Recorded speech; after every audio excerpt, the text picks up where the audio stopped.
Welcome to the Two Bridges, One Bypass podcast. I'm your host, Jimmy Woodson.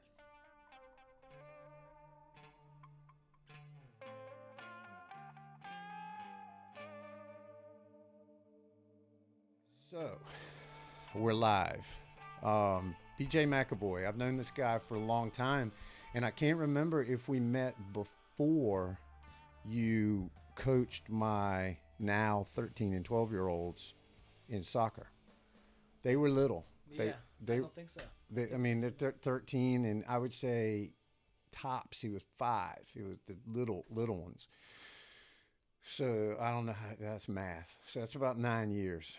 But so you do so many different things, and like a lot of people I get on here, even my best friend, my first webisode, I know his history, but I really didn't know a lot of details about what he does for a living. I know basically what it was, but for you, I don't know a whole lot about your childhood, and I don't know a whole lot about your education, which you have way too much of. And then I know a little bit about all the pots you have your hands in now, both family and professional and public service. So start from the beginning, tell us as much as you want, and let people know a little bit about you. Well, I grew up in New York, a small town called Poquay, New York, and it's about 60 miles outside of the city, north of New York City. And it was a great childhood. You were close enough to enjoy that city life, but then you could get right out there in the middle of the apple orchards and cow pastures where I lived. And I'm the oldest of eight kids, 6 boys, 2 girls. So we had a big family. We're still all very tight, and that was a lot of fun growing up with those guys. Sports. We did a lot of. We always had companions when you have that many siblings. So we had a good time. And it was a great place to grow up. It was rural environment, but New York is a lot like some of the rural areas of North Carolina. Just neighborhoods,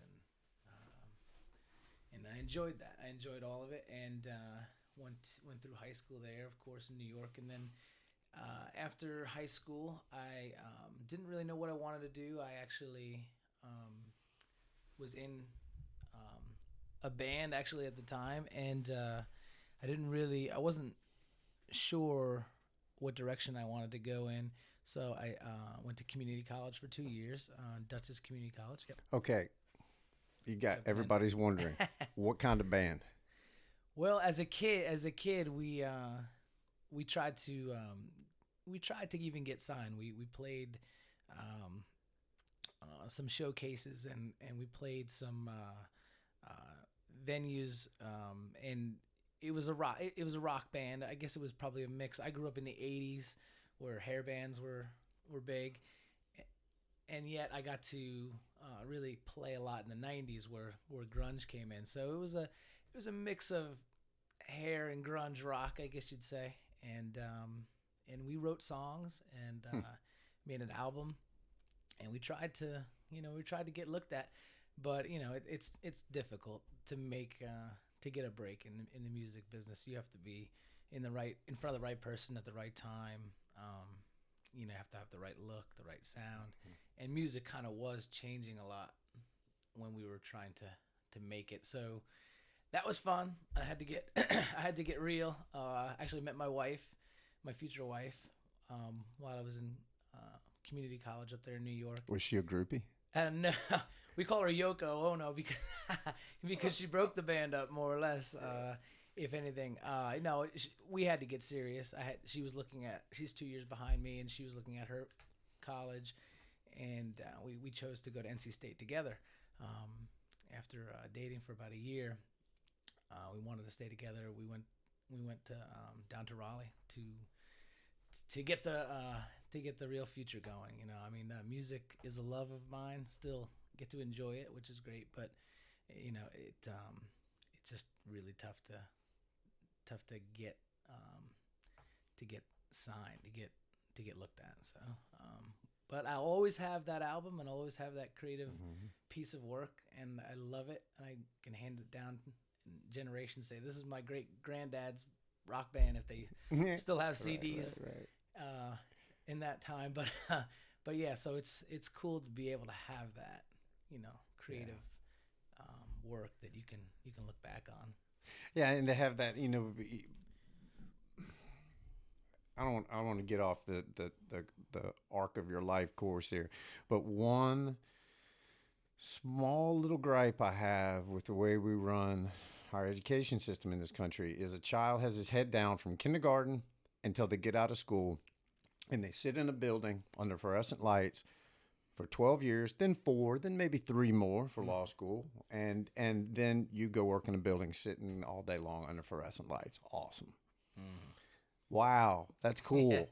But it's nice that you had that time where you're still on the path because education does matter for more than just making money. It does make a broader, more interesting person, but you had that time where you could do what you wanted to do and try to play it as hard as you could. Yes. And try to get it, but at some point you wait it, and just like it's the same way ball players, they get to a point like, I've been playing in Europe for 4 years, I don't think I'm going to make it to the A League in the NBA. Yeah, you have to be realistic. I was fortunate to have parents and grandparents and aunts and uncles that encouraged me to be creative, outside of the classroom, develop hobbies and loves for whatever, you were passionate with. And they always encouraged me to do that, to be well-rounded, to try different things. And, you never know until you try. So we took a shot, and it was great. But you're right. At some point, you have to look at reality and figure out, well, is this going to pay the bills? Is this going to be a future? And that's the sad thing about growing up.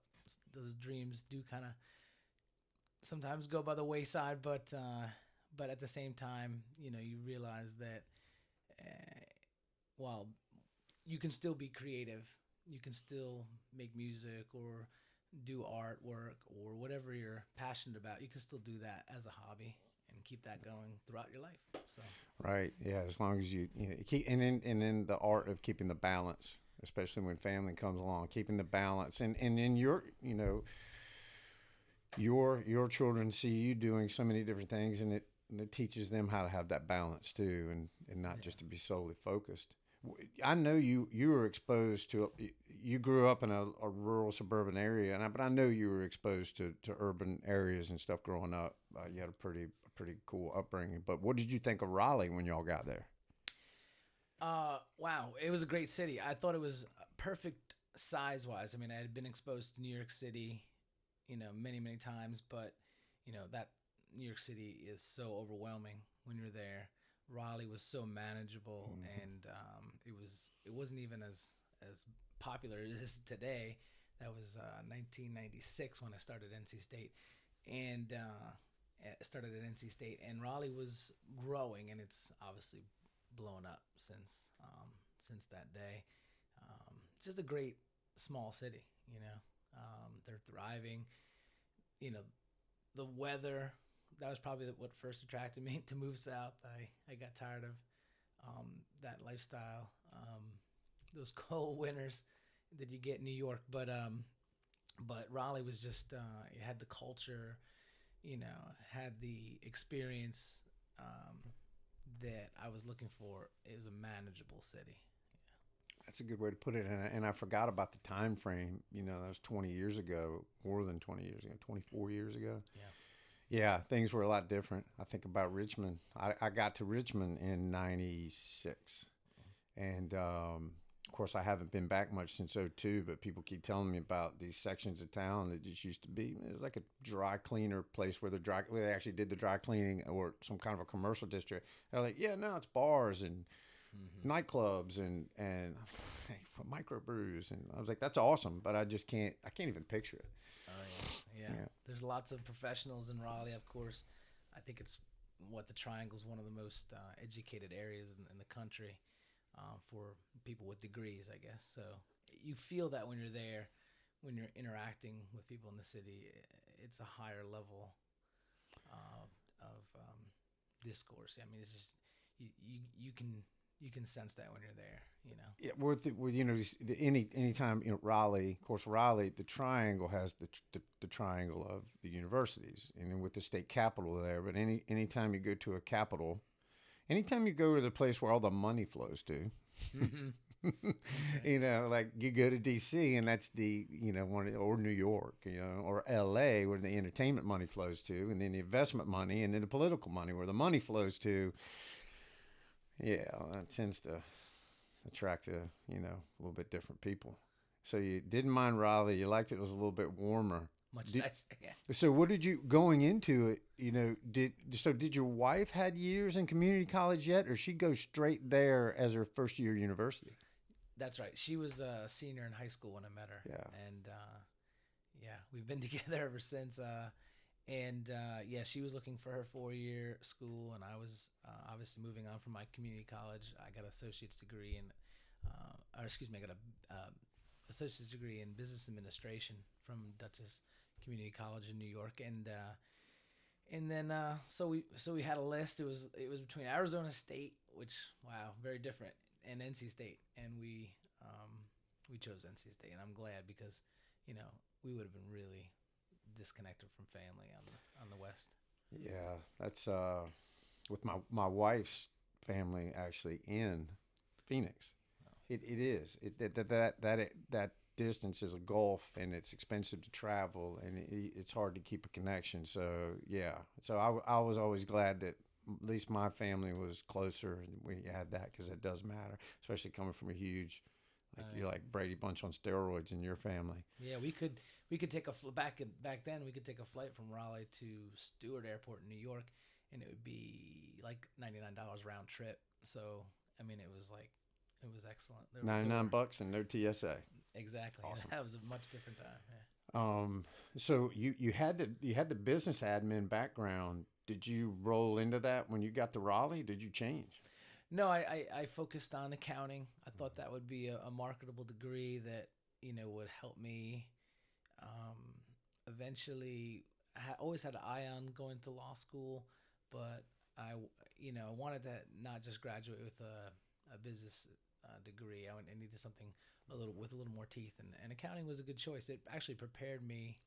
I mean, a lot of people that go to law school, they major in political science or history or whatnot, but accounting really did actually prepare me for law school because it's very rule based. It's very it's very systematic, and the law school was similar to that. So it ended up being a good degree, and I enjoyed the program. It was challenging. I had to do I had one credit. I had one semester with like 22 credits. I remember that was a bit of a challenge, but I got it done in 4 years, and we just had a great time. I think maybe the most exciting part of going to a school like that in the ACC was just the camaraderie, the spirit, the school spirit, and of course basketball and football, which I just fell in love with.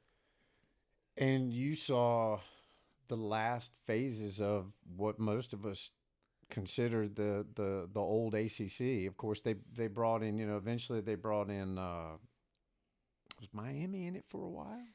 Is Miami still? Miami's in it. Miami's in it now, but they initially weren't. They weren't. Florida State was like one but of the I guess the point I'm really getting at here is when I turn on the TV and I see Maryland playing Michigan, and then I realize Maryland's in the Big Ten. I know. Like, what is the world coming to? It is. The ACC is different for sure. I was lucky because I got to experience Reynolds Coliseum, which is like our, Cameron Indoor. It was on campus. It was literally like 500 feet from my dorm room, so we could walk. Now they play off campus football and basketball off campus, and that's kind of a shame.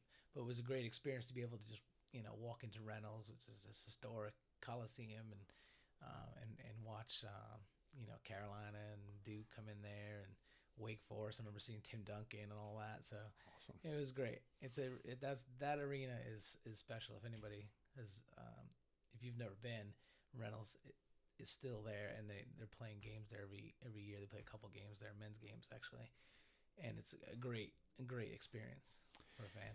Well, there you go. And that is a perfect example of the end of moderate sized business that is NCAA athletics to just, things just getting insane and larger arenas and making it more attractive for television and getting that big money rolling. And what you lose is you can't, I don't have the words to explain. People know, old people know what we lost with that. Oh yeah. But the young kids don't know any difference, so it doesn't matter. And you're not going to stop, progress, and especially Raleigh just growing and growing. And we'll get into that a little bit locally later. Okay. Yeah.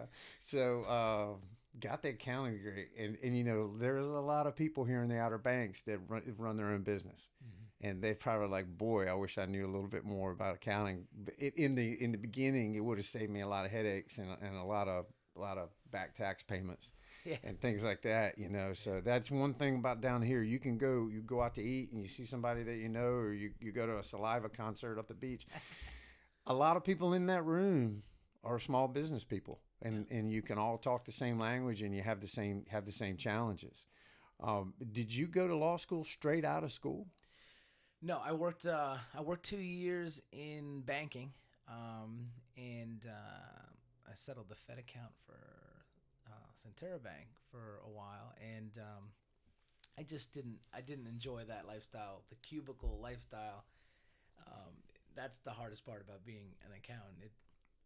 I know there's a lot of stereotypes of what an accountant does, but you are tied to the desk a lot, and by the nature of it, it's really constricting as far as a career. So I needed to get up, move around, do some things, and I've always had a passion for arguing.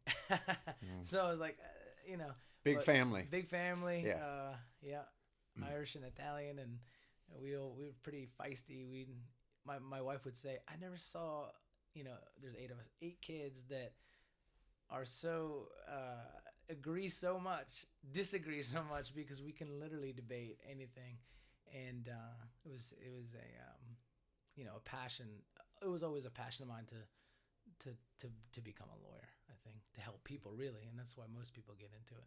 Which looks like, from what I know about your practice, is definitely, it's not sitting in a leather chair and just filing briefs. You're down there and you're helping people and you're trying to get it done for them. Yes. So how about your wife? Did she? I don't want to throw her under the bus, but did she get it done in 4 years? And she actually got her master's in food science, and she actually supported me while we were in law school. So she was she did some sugar great mama. things. Nice.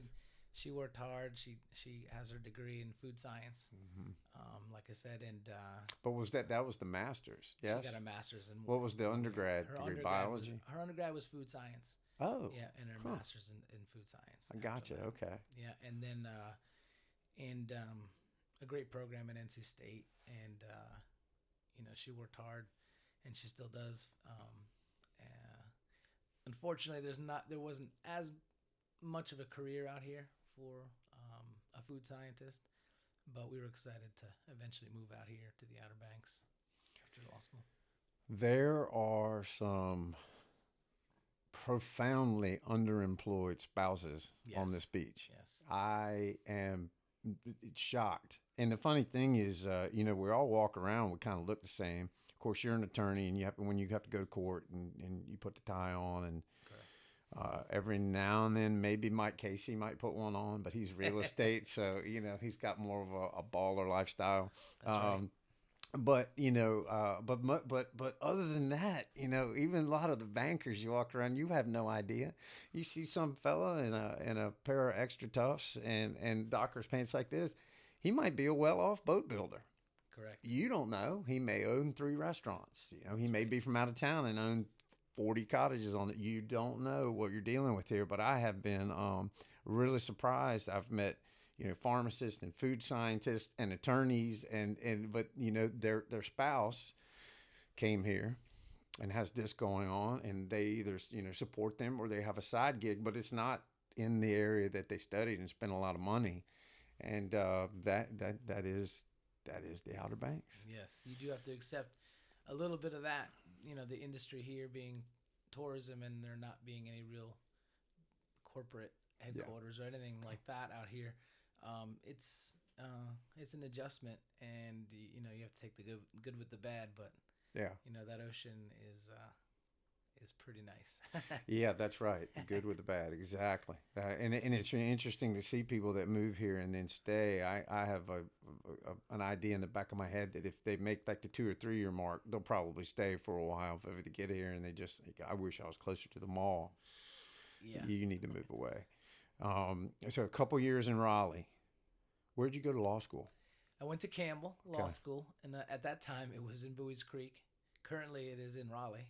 Right. They moved the law school to Raleigh maybe 6 years ago or so, and but Bowie's Creek is, very rural. I think they had one traffic light. It's south of Lillington and Anger, and south of Raleigh, about 50 miles south of Raleigh. So so it was a good place to study. There weren't any distractions for sure. And it was a special school, and they really taught and encouraged, the Christian lawyer, and just being, a good person and a good respectable lawyer in your community, doing the right thing, and it's a special law school. I really had a good time there at Campbell. That's so funny. I think more than once after the financial crisis in 07, 08, whenever it happened, I actually heard a couple stories or things mentioned, maybe it was on NPR, about incorporating ethics. And I think most places have ethics, whether it be medical law, whatever. And I'm just shaking my head like, you can't teach it, but you can emphasize its importance. Yes. And make that a part of what the mission of the school is. Yes, and that is their mission, and they do focus on that. They really do. They want to create, and they have created a lot of lawyers that practice in state that do things the right way. So, So y'all moved right down into Bowie's Creek? No, Casey was getting her master's degree at the time, so she was still going to state, and I was commuting my first year, which was tough because that was about 2 hours a day that I was in the car not studying. And the first year is the first year of law school or first year of med school or whatever, but it's a tough year. They're looking to weed you out. The first year they scare you to death, and the second year they work you to death, and the third year they bore you to death. That's the line of law school. But the first year, it's scary. They do that thing where they say, look to the left, look to the right. One of you guys won't be here next semester. And I never read so much in my life. Just reading every night. I can't imagine. I opened a book. It was a little better when I was younger, but I started dental school at 28, so I wasn't that young. I crack a book. It's like a Somonex. Oh, yeah. And the fact that you guys' life is built around pulling the words off the page or the screen is just amazing to me. I was going to ask you something. Oh, I wanted to ask you about third year. So third year, is it all still classroom? Do you guys intern? Do you go out and do things in the world? What does that work out like? You can do some externships, and at the same time, you get to take a lot of electives, classes that you're more interested in you think in areas of the law that you think you might practice in. So the third year, you have a lot of freedom. There's, some people think the third year is almost unnecessary, or would be better if we were externship, the whole year. And I agree. Law school is hard because they're giving you these concepts, and you have nothing to judge it against. You have no practically understand it. I'd like to go back now. I could challenge my professors. I could ask intelligent questions. But when you're in law school, they're feeding you so much, and you have no perspective. So that's right. No perspective, no context. Yeah, no context. Absolutely. That's what's difficult about school in general. Sometimes, you know, you want to get those practical skills, and there's really no substitute for going and doing it, I guess. Yeah, it's tough. I mean, it is tough because you come out and you got no context, no experience, and you don't want somebody going to the chair because of you. You know? So you don't want to jump in with both feet right out of the gate, but yet you need that experience. Exactly. So all right, so you finally get the law degree. And what do they call that degree for you guys? Juris Doctorate. Juris Doctorate, exactly. A JD. JD, yeah. All right. So what'd you do with that right out of the gate? So when it came time to the summer of the bar exam is like lockdown. You're just studying. I remember piling Diet Cokes in front of me and just totally scared to fail. And, because your whole future is riding on passing, and, you're moving and you're looking for a job at the same time, but you're extremely scared to even take any extra time and not be studying that summer. So that summer was rough. I just sat and did so much tests and so many tests and read so many books and really studied hard because again you can take the bar again and you can take it again, but you want to hit it on the first time. That's right. Everything's riding on it. How soon can you take it again if you failed it the first time? 6 months. Yeah. 6 months, no pay. Yeah, 6 months, no pay, life on hold. Yeah. A wife who wants you to get going. You've been not making money for 3 years. That's right. You're not JFK Jr. You can't just keep going back, and you got a trust fund to pull off of. Yeah. Exactly. So that was a lot of pressure, and then we were looking for my first job, and we had known the Outer Banks I had known the Outer Banks from vacation here every year as a kid. And of course, my wife also loved the coast. Matter of fact, she would vacation in a place called Long Beach Island in New Jersey, and similar to the Outer Banks every summer, and just a love of the beach, which most people do have, but we really were excited for the opportunity to come work here and start a career here and a family here. Yeah. Okay. So you just dove right into it. Hung the shingle out. Well, no.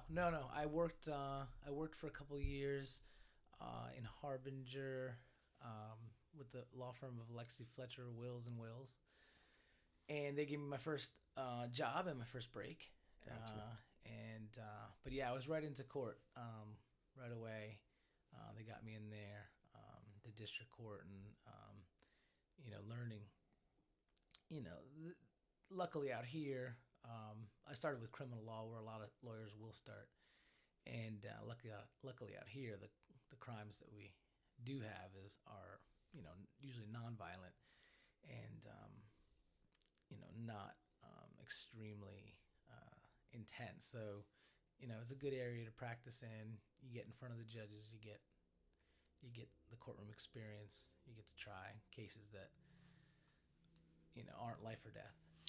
Right. You get to learn how it's done without too much PTSD from all the the extremes that are out there, which I don't I don't know how people can do that day in, day out. It takes a special breed.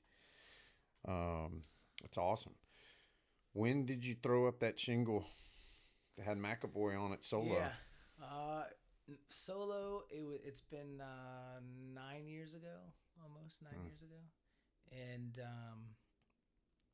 that was another step, a little bit intimidating and scary, just like it was when I first started as a lawyer. But, the freedom of owning your own business, what it provided for me, and the fact that I knew I could do it. I had the business background, and I was really excited about that. Now I find, as you know, it's basically two jobs though. You're running the business and you're being a lawyer, and and it can be challenging. Sometimes you're the guy, you're the guy changing the paper towels out too. So you're doing everything, and I liked it. I like it still, but it's that can be intense. Yeah. You know all about it. All about it. It is, but you got to be good at both, really. You got to be good at both. You really do, and there's no room to be halfway on anything. But it's nice to be the captain. Yes. It's nice to, especially as you get a little bit older, you don't feel like being told what to do. Correct. Yeah. I think that's my personality and yours as well. And that's it is nice to be in charge of your own day. So I thought about this when you were telling me about how much you were studying for first year, and then you mentioned getting ready for the boards. The boards? No, not the boards. The bar exam. The bar exam. Yeah, sorry. And when did you start with the intense endurance training? Oh yeah, so I was getting, like most professionals, they go through these intense periods of time where you're working hard and you're starting to ignore your fitness. And I was really down a bad path of gaining a little weight and really not taking care of myself properly. Okay, well, hold on. Before we get into that, because I knew you're going to talk about what you needed to do to make sure you didn't crash and burn. Correct. And not be able to. But what did you do growing up that was athletic? As a kid, I played all the sports, both for the town that I grew up in, so Parks and Rec, and then school ball. Mm-hmm. So baseball, basketball, and a little bit of football. I even tried track, and I was so diverse. I was in the marching band. I did a lot of different things. What did you play in the marching band? Trumpet. Huh. Gotcha. Yeah. Okay, so that you actually read music. Yes. And okay, got it. Now, what position did you play in football? I was not a great football player. That was probably my least. My mom did not let us play, and she would not let us play Pop Warner, and she's probably ahead of her time in that way. Right. And my brothers and I we always were mad. And then I finally convinced her to let me go out for the JV team, and I promptly broke my thumb, and that was kind of like the end for all my brothers. That was it. And Mom was like, I told you so. Yeah. And I remember playing linebacker for a little while. Yeah. I wasn't like I didn't look like I look now. I was pretty thin, actually, pretty light. But I think that I didn't know what you were going to say, but I'll tell you this, people. BJ looks like a linebacker. Currently, yes. And he looks like a type of guy that if you're going to grab a hold of him, you better have a plan. But one thing I'll tell you that you probably don't suspect, this guy's fast. That's right. What was Frankie's last name that had the boxing at the Frankie Vincent. Yeah. Frankie Vincent. Yeah. The Coastal Muay Thai, right? And he ran that boxing boot camp out of the gym. Mm-hmm. Back in the day. And I did 4 or 5 in the morning. It's just too early for me, but I did 4 or 5 of the class. Awesome, because he started with footwork. I'm telling you, people, if you want better fitness, you don't have to hit anybody. Just learn how to move to be a boxer, how to step and move and keep your balance, and it will help with so much. Almost like a violent Tai Chi.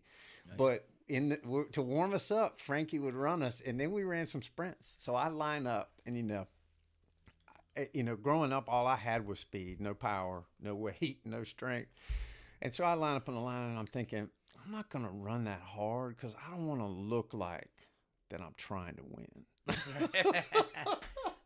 And then, Frankie's like, go. And we take off, and BJ just goes. I mean, and he's gone, and I can't catch him. And I was just like, damn, that guy's fast. I had no idea. And you were training then. You were doing half Ironman. Did you ever do a full? I've done a full Ironman. Okay. I did one with my wife. We did it in Mount Tremblant, Canada. Yeah. That's my greatest athletic achievement by far. Absolutely. And it was just training together. I'm sure my kids didn't love it, but we worked hard. We did a lot of A lot of early mornings. People, go to Google when you get a chance and look up like how do I lay out a training regimen to prep for an Ironman? Just look at what month out you have to start. Yes. And look at where it goes to get you ready for that. It is a commitment of about how many months if you really want to compete in the top half. I think you need to take 12 months to really work at it. Yeah. 12 months consistently. We're talking sleep, diet, and training. Yep. Swim, bike, run. Not yeah. Okay, so 3 events. Yes. And your diet, and your sleep with a family and a job. Yes. That was challenging. Good luck. Maybe that's why, is it true that the 40s and the 50-year-olds really sometimes they may not have the times, but they're hardcore competitors. Maybe they have more time. Maybe they've got their life dialed in better. They do. I think that's it. They have the money and the time to buy the nice bike, and they have the ability. They're more at ease, so they can spend the time to work out. So that'll give you a little perspective on then. Let's go back to, so you came out typical high school athlete, played ball all year. If it wasn't in season, it was summertime, you were in the backyard. You guys had your own mini camp at the house. Yes. And then with every kid in the neighborhood, it's probably the most awesome everything. Baseball, wiffle ball games. We did it all in the yard. We've all been there. Not like the kids today, but yes, I hate to be like that, but man, they don't go outside nearly as much as we did. As we end up putting this up on YouTube. Yeah. So there you go. There you go. Yeah. So you were, so where were you at in law school when you decided I gotta balance out. I gotta get out there. I'm starting to gain some weight. I'm starting to feel like I'm tired all the time. How did you start to work it? It was actually when I started working by myself and started my first partnership law firm out here. And I was not feeling good. My body was not feeling good. So I found the Outer Banks boot camps, Matt Costa, Jay Bohm, and those guys, and they were running a beach boot camp. And Matt's, a Marine vet, so he ran this hardcore, get in your face type of camp when he first started, at least, and it was exciting for me. And it took me from the couch to my first 5K, really, or maybe my second, but first one as an adult, maybe 5K, and then it was passionate. Made so many friends on the Outer Banks. Training on the beach is like, I can't tell you how special that Outer Banks boot camp was to me. It changed my life, and I thank him for it all the time when I see him, because I was definitely not thinking about my own health at that time. So that regimen, that driving instructor, that they were really got me motivated and took me from there to 5K to my first half marathon to my first full marathon to my first half Ironman to my first full Ironman. And it's just, I really thank them, because I think it's going to add a few years to my life, just changing my whole mentality. And what better place to train, as you know, than the beach? I mean, training on the beach is like, it's special. Yeah, my grandmother, rest her soul, I would call her and she would always say, "Now, I know you don't just drive from Manio to work and not go over there and look at that beach." And I would just lie to her and say, "Oh yeah, Nanny, all the time. I gotta just sit and look at the ocean." Because on vacation she'd be here for 2 weeks, sat in that lawn chair and just watched the kids play and just enjoyed the ocean. And now we come here, and you're right, man. Going to that, I mean, it's so invigorating. The ocean. I mean, I think you talk about the compromise of living here, the pros and the cons, and it's, there's a vibe there. Oh yeah. But I have the ultimate respect for people that do endurance training because of the time. Right. It does not take a lot of time, people, to be strong, and it does not take a lot of time to cut 10 pounds and keep it off. That's 30 minutes a day, tops. But to train for these endurance events, there's a level of consistency for months, year, and the diet, and dealing with the injuries, and the diet. Yeah. And the diet. I mean, you all this work, and you can't eat the ho-ho. Yeah, that's tough, and the injuries, like you said, they'll creep up. So you'll have your you'll have your little ankle pull or your muscle tear, and you really have to listen to your body during that training period, because there's some days you just need a break. But it's it's challenging as far as the discipline that you have to have, and that's why I stopped doing that. I'm not doing it any longer. I think once you accomplish something like that, it's such a great rush and such a great accomplishment, feeling of accomplishment, and then it's like, where do you go now? And so I've had a little bit of a fall off. It's hard to maintain that lifestyle. Well, it's competition. Right.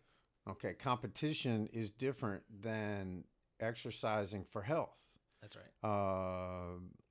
Several months ago, I found a fella named Mark Ripito. He's run a gym out in Wichita Falls, Texas for about 30 years.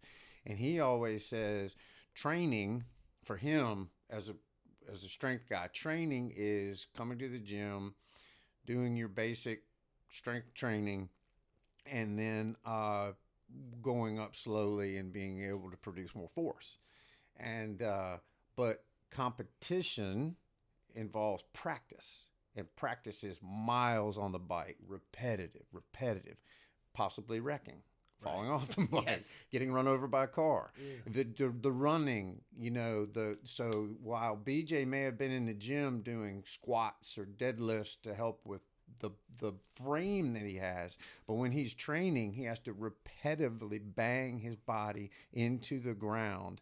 And that's just something that I don't understand how, people that you can't do it your whole life. Yeah, I don't think so. You can't do it your whole life. And some do. Some do it, like we talked about Ironman, in their 50s, and, they do it in their 30s, 40s, and 50s and keep going. But it's not, that can be detrimental. Yes. Even my doctor told me, he said, your knee replacement or hip replacement down the line, you're pounding your body, So not only that, but it's hard to maintain that lifestyle too. So it was a great accomplishment, and I'm glad I did it. And now I try to just do my couple miles here, a couple miles there. Yeah, and now you're coaching your children and other people's children. Yes. And some other things that we'll get into. Also, how many different sports have you coached, and what age groups? Okay, I coached. I started coaching. Little Kickers, I think that was the first thing I did, and your son. Little Kickers for the YMCA. I was passionate about the YMCA. I was a former YMCA chairman of the YMCA board out here, so they did a really good job with young kids before Parks and Rec began. So I started there, went and followed my daughter. And what BJ means by that, the age group before. Yes. But Parks and Rec picks up 8U, which is usually 6, 7, 8, and so the little kickers were like an athletic 3-year-old, 4-year-old, 5-year-old, that type of thing. Oh yeah, and I look back to the picture of that, even that team, and there's a good 4 or 5 of them playing middle school at a high level. So it's special. I think you had on that team with Jack and Marla was, and I'm not going to say the last name, but Phoenix. Phoenix is on there, yeah. Who's ridiculous. Yeah, he's and who else is on there? Mackenzie. Yeah, my daughter. Kylie was on that team. Okay. Summer was on that team. There were plenty of. That's the most rewarding thing about coaching. Watching these kids, excel, and as they get older, stay with the sport. At least stay with the sport, which is great. And then, but even really do great things. That's great. So I started there with soccer, and soccer wasn't my game as a kid. I don't know about you, but I was a baseball guy, kind of traditional sports guy, but. So soccer wasn't my game, but I learned it. I learned it well enough to coach it. And travel ball, I coached Storm for 5 years, all through the ranks, and that was a great experience. And then I've loved that. And then basketball, which is probably my favorite to coach, because of you really have a strategy in basketball. You can really get into in-game situations, and it's exciting. I mean, basketball is probably the most exciting. They can actually hear you when you're screaming from the sidelines in soccer. There's no timeouts in soccer. That was probably the hardest thing for me to adjust to. I was like, can I get a timeout? Can I get? I need to yell at my team. No, but in basketball, you can call that timeout. You can change the direction of the game. You can do some things. It's a little bit of a chess match. I love that. And then of course my love of baseball. I get to coach my son in baseball, and we're doing travel baseball now. So that's exciting, and just baseball was my life as a kid. So I wanted to be a singer or a baseball player. Those were the two things I wanted to do. But and then I'm also blessed and fortunate to coach the middle school, First Flight Middle Schools. I'm an assistant coach of the girls team, basketball team, and we're 10-2, and starting the playoffs Monday. How about it? Yeah, we're really looking good. So, what was your position in baseball? I played short and second. I got you. Yeah. I like to play middle infield, and I was quick laterally back then, so I could do that. Third base was a challenge, I think, a little bit. I would play some third base, but that throw, that quickness you have to have at third.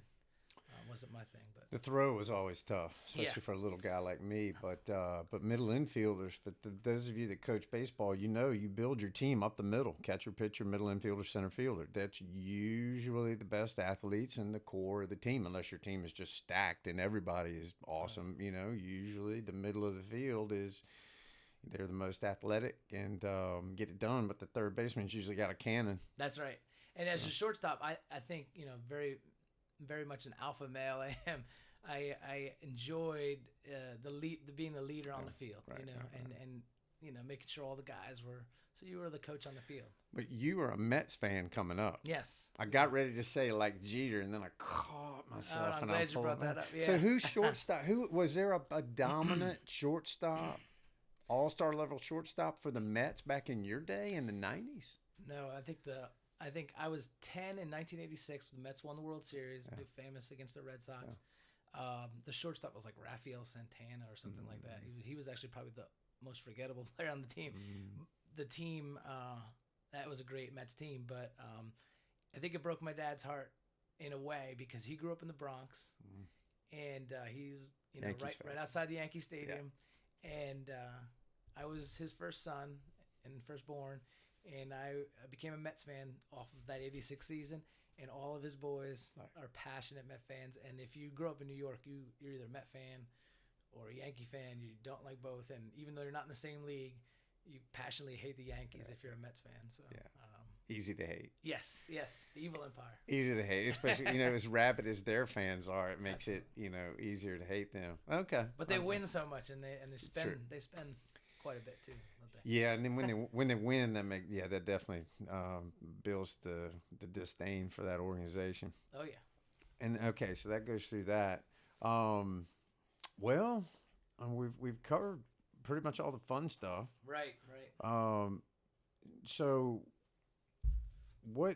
I was trying to think the other day when the towns does every town call their board the same thing? Is it a board of commissioners? Yeah, yes, we're the Board of Commissioners. Yes. I think for Kill Devil Hills. Kill Devil Hills, okay. Board of Commissioners, and then in other, it can be the councilman. Okay. I think Kitty Hawk calls themselves councilmen. They're the same. Okay. They're the same. Yeah. I thought there was some difference, but I was pretty sure you guys were commissioners. Commissioners, yes. So a lot of changes, several changes on the Board of Commissioners this year, and new mayors, and I think did Sheila she stepped down or? Yes, Sheila Davies. She was mayor for 8 years. Yeah. And I think she was ready to move on to other things. She's probably one of the most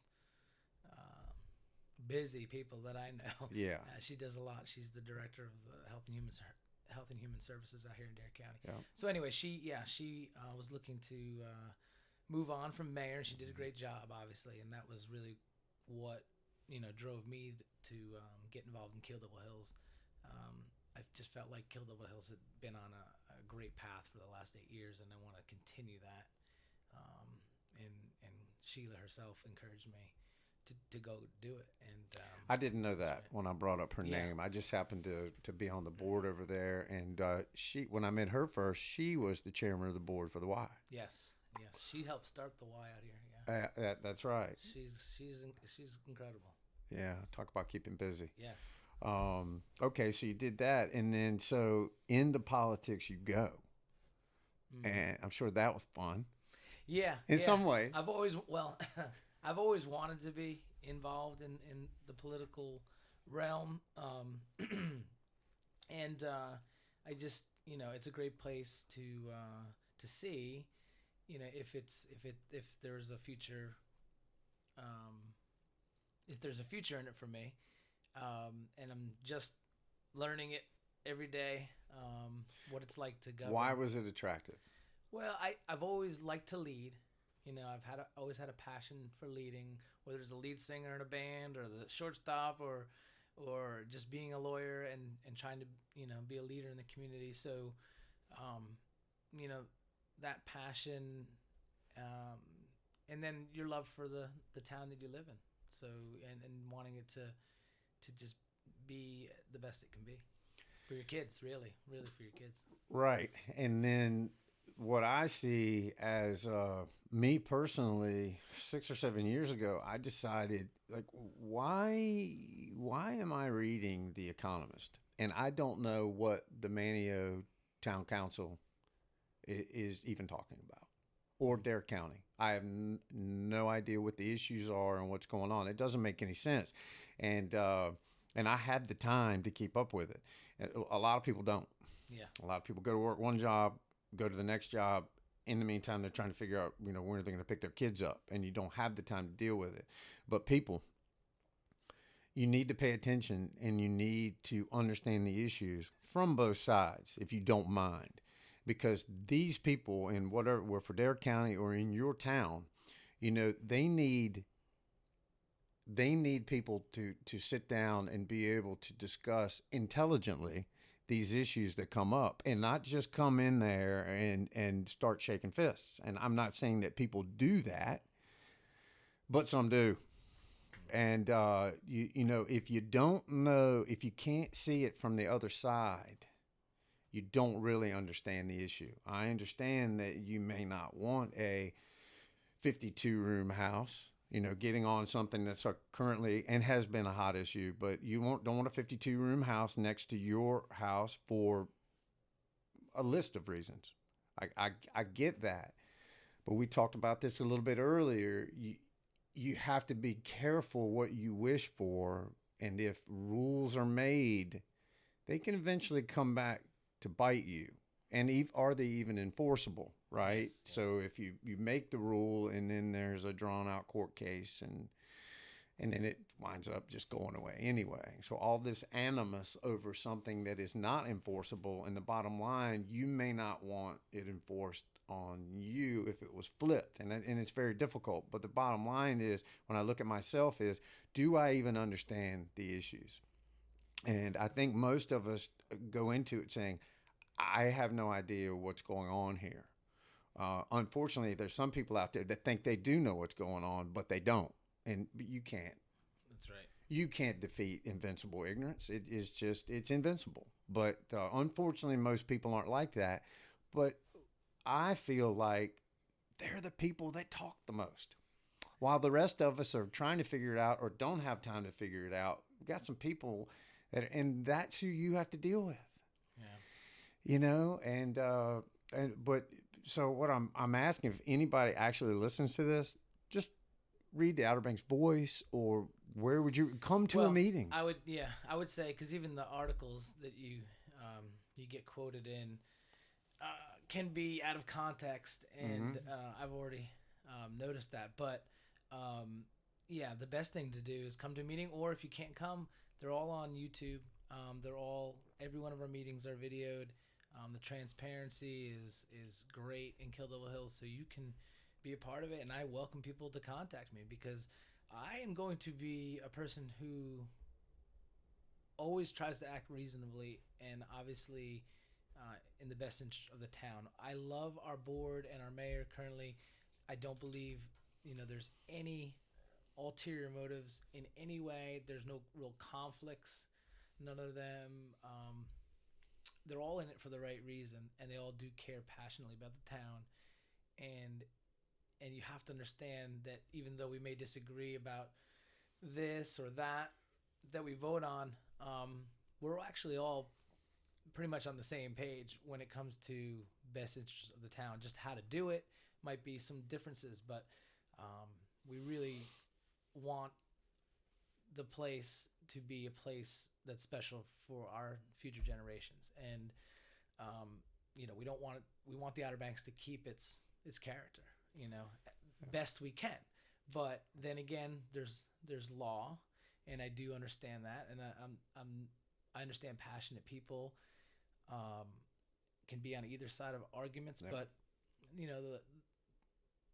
the logic that can be applied, and the reasonableness that can be applied, seems clear to me sometimes. But and I get it. I mean, if let's say you're next door to one of these large homes, it's heartbreaking. I mean, I can imagine. I wouldn't want it. I imagine it's a nuisance times 10. Who knows? I'm sure it's awful to see that change, but we just want the change to be responsible. The change to be, it's going to happen. It's just, can we keep it responsible? Can we keep building at least responsible? I'm very happy that we have height limits. That's the first. That was the first thing that really, I don't think that's a bad thing. But as far as lots, and can you buy multiple lots and put up a hotel or put up a large home? Well, I'm for property owners' rights when it comes down to it, and I think most people understand that if it was applied to them, like you said, they would want the same. So they don't want to be told what to do with their property. And I don't know if government's role should be that. Tricky. Yeah, it's all tricky. It is. But I promise that I will be very careful and reasonable when I make these decisions.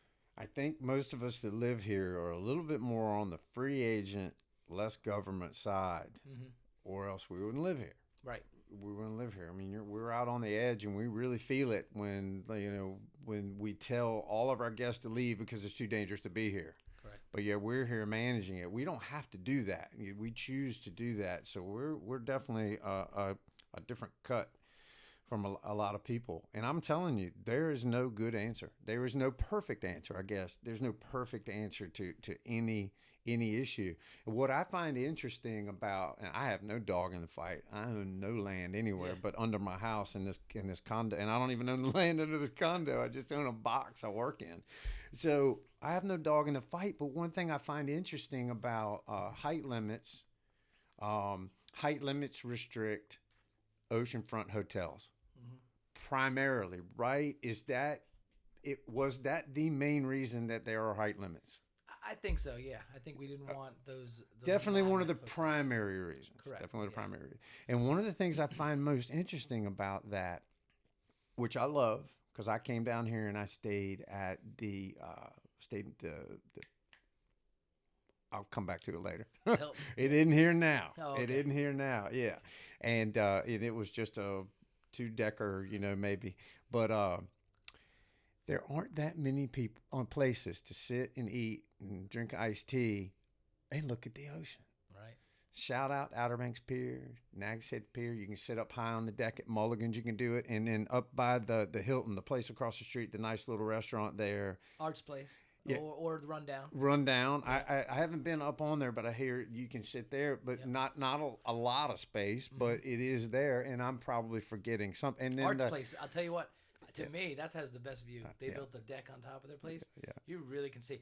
I shouldn't have just let that out publicly. Yeah, right. It's a beautiful spot. Right. Yeah, we'll clip that out, and or just like make sure only the local area codes get to hear that. That's right. Yeah. Shout out to Arts Place. It's been a long time since I've been there, and that's awesome because it's been there forever. Yes. As well as some of the other places that we mentioned, but how do you?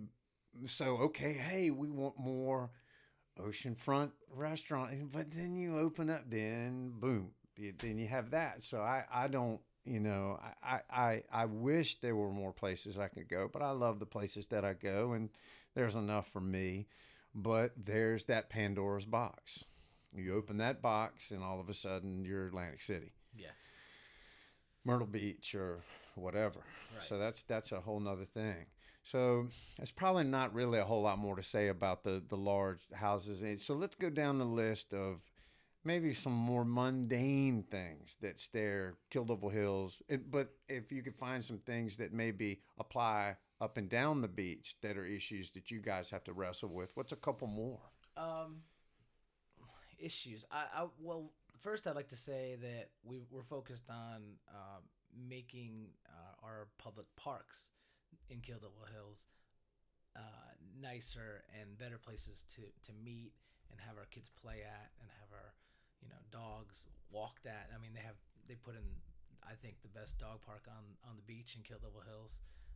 There's a disc golf course now in Kildeville Hills, and we're working on We're going to be working on Meekins Field and Heyman Park, and there's a lot of exciting things going on there to make our public areas, which are, most people don't have big yards out here, obviously, and you need those parks to have those common areas to play, So I'm excited about that, but that's an easy one. One of the other issues obviously is stormwater, and how to manage that. Stormwater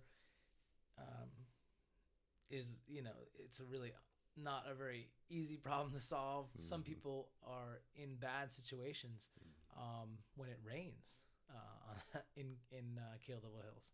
A simple heavy rain will put water under their house, where they have to have boots to walk out, and that's part of it came with the territory, I think. But can we help those people enjoy their property better with some more infrastructure? And we need help from DOT, and we need help across the board to try to come up with plans to how to dissipate this water from this island that we live on. So it's tricky. Well, let's assume that we don't, in the future, we don't get super excessive rain or too many hurricanes that dump 3 feet in a day. But I think I understand what has happened over time that affects certain yards or neighborhoods.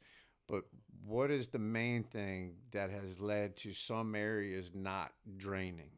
For me, I think we need to really focus and be careful with filling our lots, allowing a certain amount of fill. I mean, they have to pass a certain number of tests to do so. But you see these lots, they're building up, and then they're leaving their neighbor in a ditch. They're in the channel now. In the channel now, and I think it's I think it's the worst type of thing that can be done to anybody. I mean, it's really you're damaging your neighbor's enjoyment of their property. So we have to watch that with redevelopment and everybody wanting to put a mound of dirt down before they start building or rebuilding. We're gonna have a lot of redevelopment in the next 20 years on the Outer Banks. A lot of these beach boxes will be replaced. Yeah. And can we do it responsibly so we're not crushing the guy that who's lived there all his life? That is a real responsibility I feel like I have to people in Kildeville Hills. I want to make sure that everybody can enjoy their property, their little piece of heaven that they have out here. Yeah, boy, that is a tough one, because what we whether it's your own personal life or the town you live in, what you have today is what's been done for the past 50 years. And people tried to do the best thing that they could, but think about, I can't imagine. I look at my county where I grew up in Gloucester, Virginia, the way it looked in 1980 and the way that it looks today. There are some things that people could not have envisioned tracts of land that are gone that had the most beautiful oak trees ever, and now there are homes there, and they had to try to come up with a plan on what to do about it so there wouldn't be sprawl and giant neighborhoods and no roads to get them to the main highways. And you don't have a crystal ball, and now you're left with a situation where you're playing catch up, and I don't envy you guys. And I really don't envy the people that are, in the homes that were built in the 60s and 70s and 80s, and then what happens, because I saw it happen during Irene.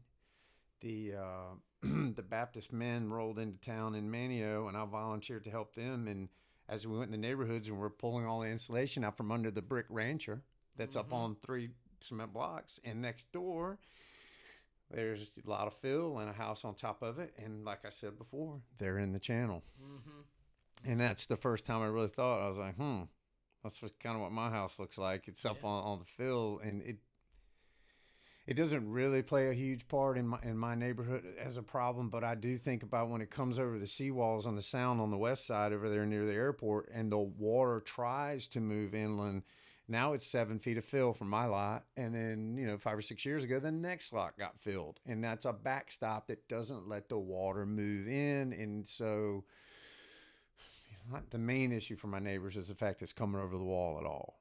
But it would be nice if it could just keep moving once it does come over, and not hit a something that then it has to funnel through. So I completely get it. And of course, me building my house in '05, I'm part of the problem. Well, I mean, we just have to be mindful when we do this, and the town has to help in any way they can. The redevelopment is going to happen, and the worst thing you could do, I think, is affect somebody negatively. It's very selfish to affect somebody negatively for without thinking and putting thought into to what their situation is and how you're changing their enjoyment of their property. So yeah, we have to help in any way to make these builders just be responsible to each other, good neighbors to each other. Tough. And then you're going to be dealing with, it's different. Maybe it's a little different in Manio where I live, and perhaps it's a little different on the west side of the bypass. But when we're dealing with between the highways and the beach, we may be dealing with, in the case of a larger home, we may be dealing with a development group. Right. No hate, it's just a fact. And we may be dealing with out-of-town homeowners. And perhaps one day they want it to be their dream home, but they don't quite understand the nuances of what we're talking about because they don't live in it day to day. Not their fault, poor things. They got to live in Raleigh or Northern Virginia. Bless their hearts. They'll get here one day. And that's a challenge. It's challenging. Yeah, I mean, even when running for office, you had to take into account, yes, the citizens are voting for you, and then you also have all these owners that are not citizens of Kill Devil Hills that own property in Kill Devil Hills, and they have an interest in what goes on. Yeah. Of course, a great interest in what goes on in the town. Some are interested in it, some don't really pay much attention to it, but you also have responsibility to them. And even though they're not your voting constituents, they're owners in your town. They drive a big part of the economy. Yeah, a big part of the economy, and don't forget about that, folks. It's a challenge that only really tourist locations have. Mm-hmm. What else? I'm trying to think. With Kill Devil Hills, I just like to see more, continued attachment of the neighborhoods through sidewalks and these accesses they built. There's some great connections that have been done with sidewalks along the Sound, along Bay Drive, connecting the kids. Kids can go to school without ever getting onto the highway for the most part. They can go all the way from one end of Kill Devil Hills to the school.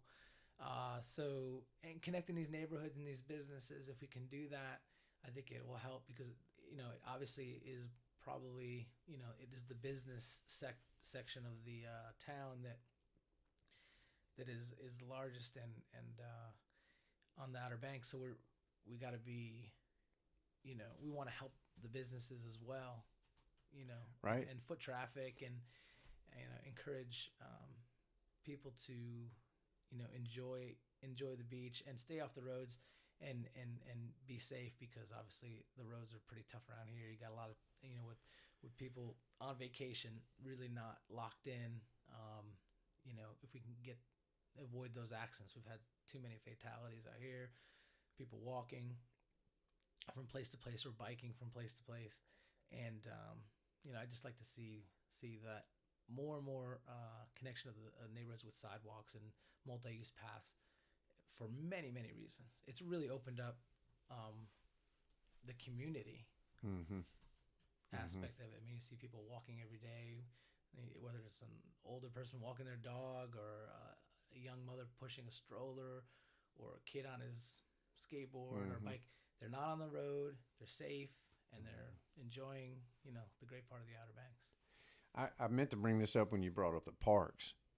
There are municipalities in this country that realize if they want to attract young families, they got to build some parks. Oh, yeah. And it seems like that's been a part of what's been going on here for years. Like it's almost like, oh yeah, we got to have a park. Yeah, we got to have a park. While other places have kind of doing it for marketing purposes. Yes. And not just for marketing, but quality of life. And that's what it's about, is the quality of life.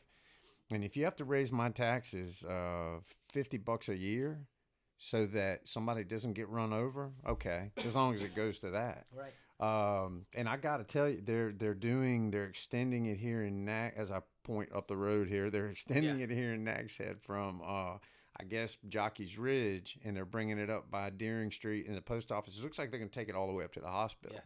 And I don't know where it goes from there. But I got to tell you, I've been utterly terrified. 9 o'clock at night, coming home from Momentum Jiu-Jitsu in my Jeep, poor headlights.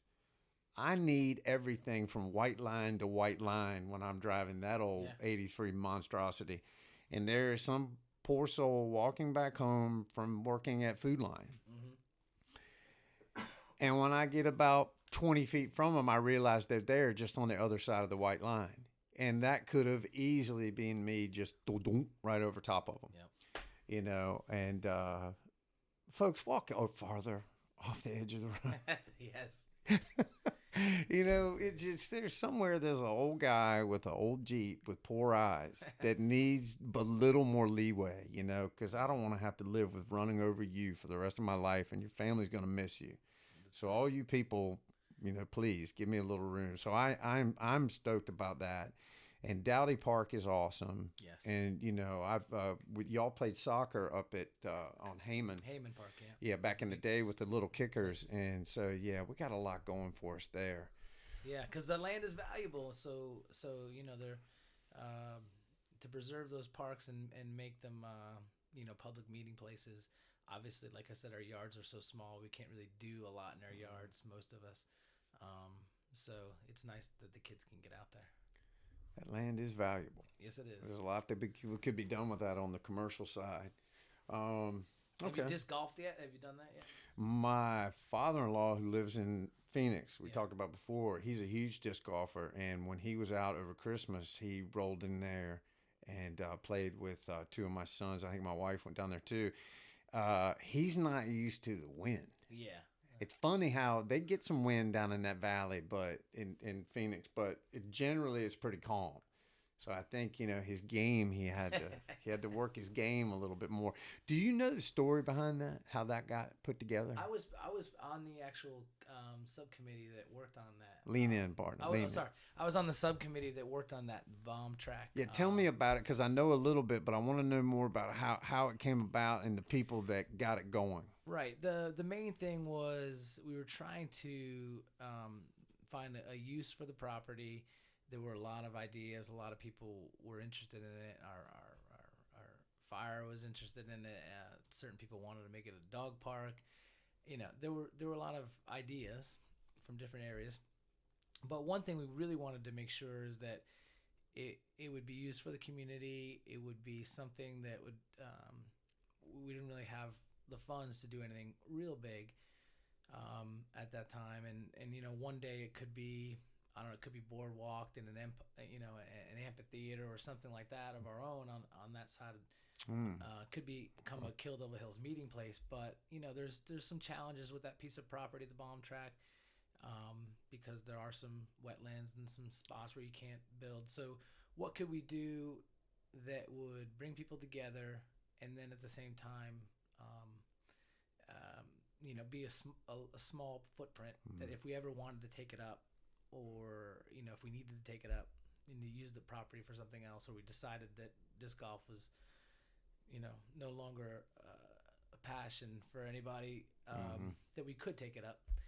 And so the footprint was small, and it just kind of fit the ability to bring people together, common goal, enjoying the outdoors, the Outer Banks, and at the same time, not really affect the property. Not that there's some planned future use for it. Well, that's the point. Yeah. You don't want to box yourself in, right? And then the cost of doing something later be so out of hand that nothing happens. And the cost wasn't great. A lot of money was raised by a family. The naming rights was put up there. I'm not remembering the name. I'm sorry, but the family put up some money to help with the construction of that, and then there was a lot of man hours by a few people. Daryl Davies is one that spent a lot of time working on that himself with a couple of partners, and spending time clearing some trees and moving some things. But if you go to the course, a minimal amount of cutting was done to create the course. It winds through the woods, and it's really special even just to walk it. I think people should just get out there and see it. It's been very popular. I'm laughing over here to myself thinking about my father-in-law coming from Phoenix. No wind, no trees. He comes here and he's got buku wind, because I think one day it was Northwest 17 when they went out there. Yeah. So he's got wind, and then you guys kept plenty of trees there. Hit the disc and or lose the disc. That's awesome. Yeah, there's a lot of traps for inexperience, but a lot of disc golfers have said it's one of the more fun courses that they've been on. How about that? On the East Coast, so that's exciting. Yeah, good vibe. We touched earlier on just kind of talking and having a good time. We talked a little bit about Virginia, and I told you that I'd actually taken a course and shot on the private gun range that is owned by I was pretty sure it's the same guy that's the Culpeper sheriff now, that said he would deputize the whole county if some of these laws were passed in Virginia. And I try. I'm from there, but that's their issue, and it's not really going to take up a whole lot of my time. But I can't remember. We were talking about things that are actually enforceable. Right. Doing things like, can it be enforced? Will it be selectively enforced, and things like that? And in the state of North Carolina at this time, you can, if you get a concealed carry permit, you can carry concealed, background check and this type of thing. And there is a small amount of training and a test that you have to take prior to getting that. And then the sheriff's department does a background check and psych check and everything. And then you get your card, and I think you have to renew every 5 years, where I assume they look at it again and make sure that you haven't gone off the rails in 5 years. And I do believe in North Carolina, can you open carry legally without a permit? A pistol in a holster, not concealed. I believe so. Yeah. I think you can too. It doesn't really matter. But have you kept up at all with what's going on in Virginia? Do you know anything about it? I mean, I am a big supporter of the Second Amendment, of course, but I have not paid great attention to it. I know there's been some resolutions passed. I think Currituck County passed a resolution, in support of obviously our Second Amendment rights. So Here recently, here recently because of all the fervor across the border right. in Virginia. I wanna Okay, make I didn't know everybody that. knows that Okay. that we're standing tall on that. In Virginia, obviously, different parts of Virginia, different politics, obviously, for Yeah. sure. What a diverse state. So Yeah, it's a little scary. I But wonder if North Carolina is that polarized like Virginia. I've been to both sides of it. I grew up in the one place, and I spent a lot of time in the other places. I don't see Richmond as much like D.C. right. or Roanoke, another big population center, as much like D.C., more like Richmond. Right. I just don't. I don't understand. And once again, I mean, I can absolutely see how people who are not familiar with firearms and not familiar with the firearm death causes could feel this way. Yeah. Take away the scary guns that military guys use or handguns because they are concealable. I can completely see it because you're not familiar and you don't know the statistics. And when a roughly 60%, 2/3 of handgun deaths are unfortunately suicides, or deaths from firearms are suicides. And terrifyingly, I don't want to say majority, but a good portion of the rest of the pie, if you picture that pie, 2/3 of it we've already shoved off to suicides, and a good portion of the rest is someone your drunk brother, your drunk uncle, the next door neighbor, because you're fighting because your lot is flooding, and then the rest are the things that we're all scared of, Right. which are small majority are school shootings, and mass shootings. Oh, yeah. Okay, so we're all concerned about the things that make the headlines.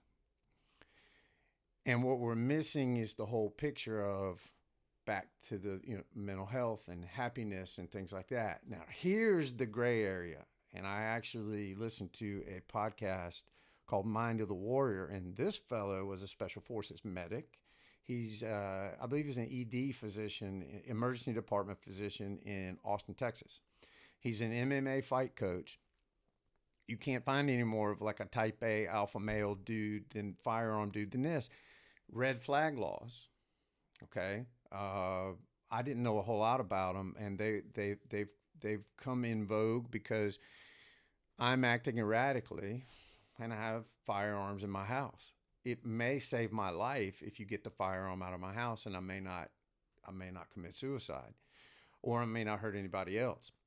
And it's interesting to hear that gentleman talk about you can tell he's like, because it can go off the rails. Yeah. I call the sheriff and say, BJ McAvoy is a threat to me. Mm-hmm. And I know because I see him at the gun range, which I have not seen him at the gun range. I have no idea whether he even knows how to operate a firearm or owns one, but with this story, it works. And then all of a sudden, he's got a deputy knocking at the door, and it's a red flag law. And that's the rub. Right. It's the same thing we're talking about with controlling stormwater or large, mini hotel homes. It's so difficult to find the right path. Right. But I implore people, whether it's the mini homes or whatever, try to consider the other side and make sure that you've tried to look at the stats from the other side and take some time, because in the end, it will help people like you. You guys will have the permission to try to explore areas to make it work instead of just cramming that round peg in a square hole so something can be done. Right. Man, that's a tough one. Yeah, I mean, the laws need to be narrowly tailored to do that specific thing, and if they can't be, and if they have such an equal detriment, then it kind of cancels out any benefits. So, that just goes to really tight, tightly drafting, any type of new legislation, you really have to think about all of the changes that will be adverse and unexpected or undesired.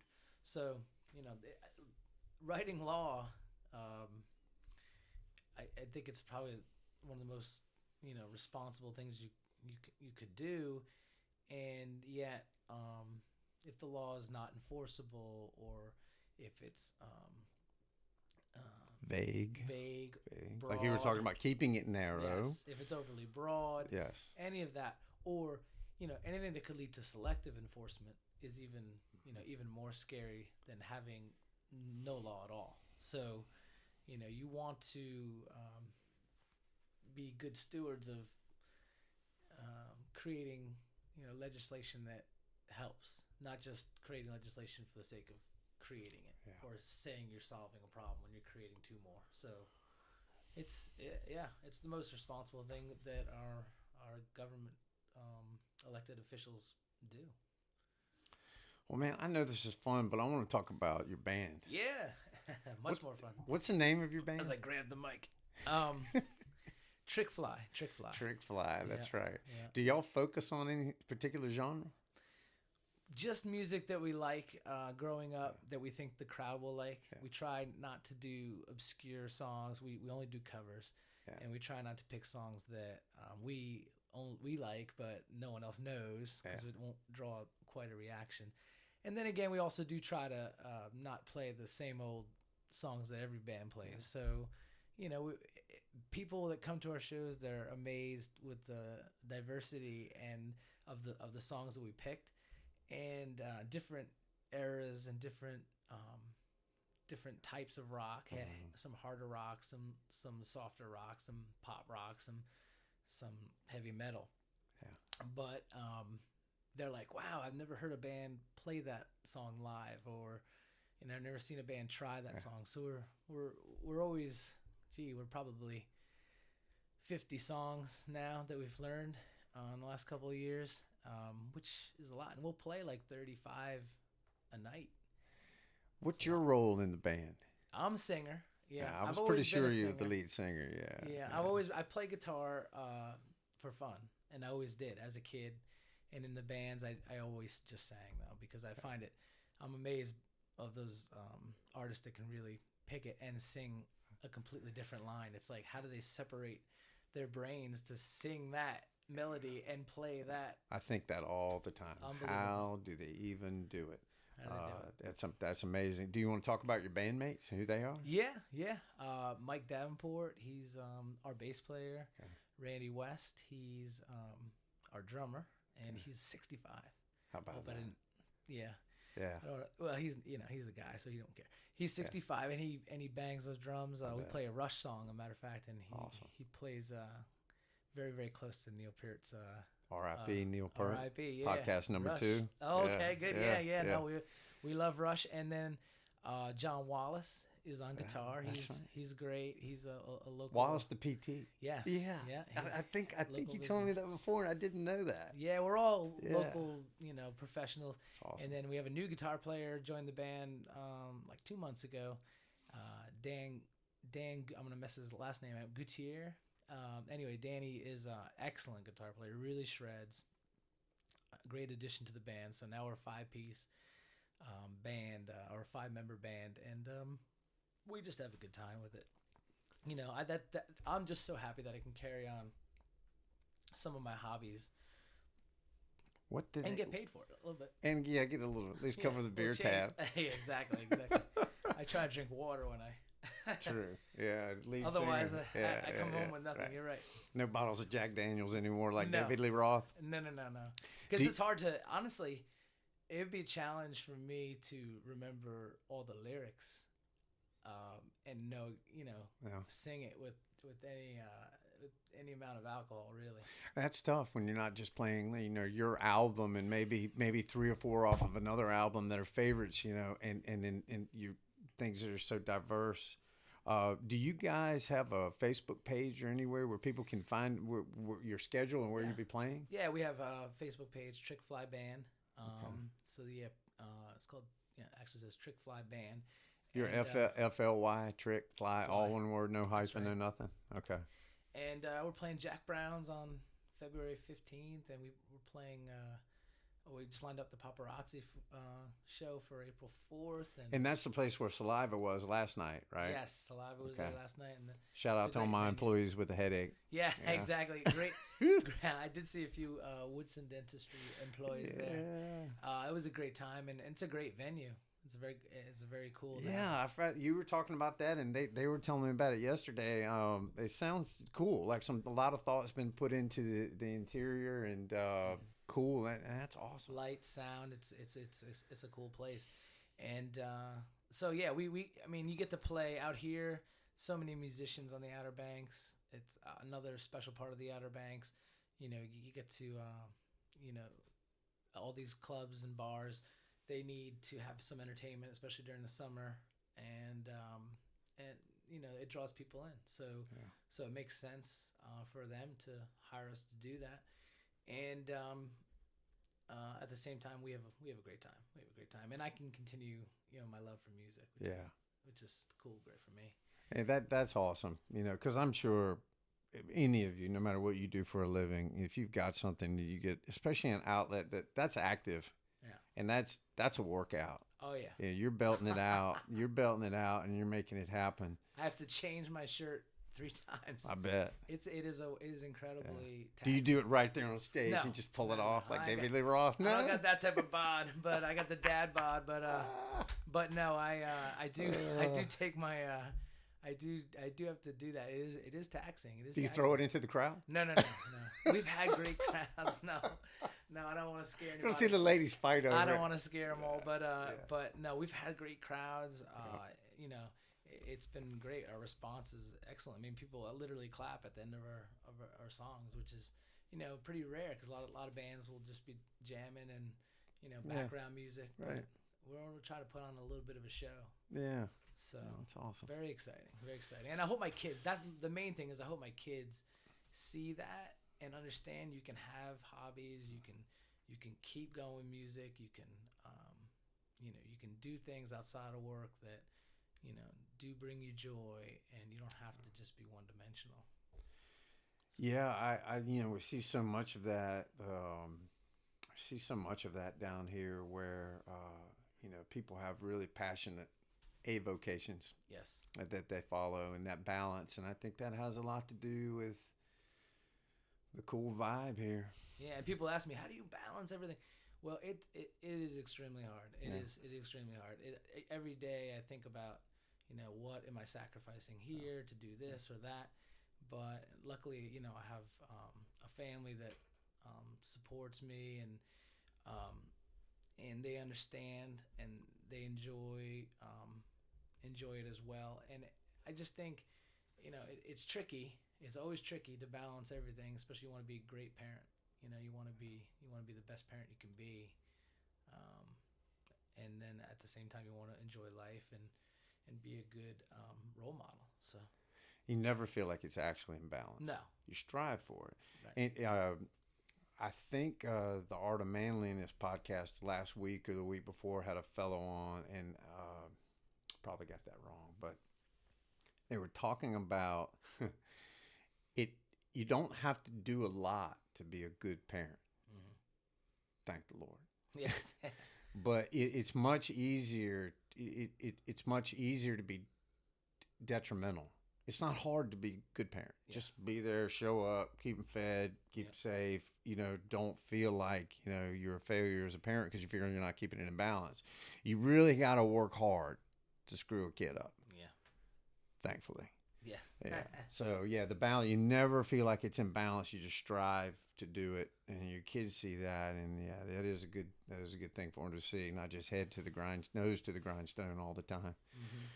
What else? What else do you want to go over? Enlighten us with? Anything? Man, I think we covered pretty much everything that I can think of. Just enjoying all of it out here, and the community of the Outer Banks, is a tight group, and lots of friends and acquaintances across the way, and meeting new people all the time. And it's been a great place so far to raise the kids and have a business. And I'm very happy with that choice of living here. So. Yeah, thanks to everybody who tolerated all these people moving down here over the last a long time, but especially over the last 20 years. We've really changed this place a lot, but I hope that we can keep it awesome. Yeah, make it better. All right. Well, I hope you have a great day and great weekend. You too. Appreciate you coming on. Appreciate it.